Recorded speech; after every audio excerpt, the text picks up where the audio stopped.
പക്ഷേ അതിൻ്റെ അകത്ത് എനിക്കൊരു പ്രസംഗത്തിൽ തന്നെ എനിക്ക് കിട്ടിയ ഒരു ചെറിയ ആശയമാണ് ഇതിനകത്ത്. വിശ്വാസവും ആചാരവും അതേപോലെ തന്നെ യുക്തിയും വിവേകവും അത് തമ്മിലുള്ള ഒരു കണക്ഷൻ എങ്ങനെയാണ് മാഷിന് കണക്ട് ചെയ്യാൻ പറ്റുന്നത്? അല്ല, ഒന്നാമത് ഈ യുക്തിയും ഭക്തിയും ഒന്നിച്ചു പോവില്ല. യുക്തി ആയിട്ടാണ് നിങ്ങളൊരു കാര്യത്തിൽ സംഭവിക്കുന്നതിന് ഭക്തി നടക്കില്ല. അപ്പോൾ ദൈവമൊന്നും വേണ്ട. ഇപ്പം നിങ്ങൾക്ക് ഗാന്ധി ഭക്തി ഉണ്ട്, പിന്നെ നിങ്ങൾക്ക് ഗാന്ധിയെ കൃത്യമായിട്ട് മനസ്സിലാക്കാൻ പറ്റില്ല.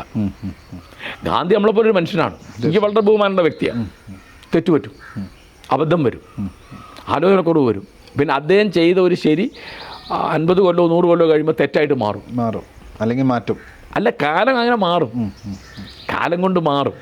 അപ്പോൾ കാലം കൊണ്ട് അയ്യോ മാർസിന് തെറ്റുപറ്റില്ല, ഗാന്ധിക്ക് തെറ്റുപറ്റില്ല, ഇതുപോലെ മുഹമ്മദ് നബിക്ക് തെറ്റുപറ്റില്ല, രാമന് തെറ്റുപറ്റില്ല, കൃഷ്ണന് തെറ്റുപറ്റില്ല, ഇങ്ങനെയൊന്നുമില്ല.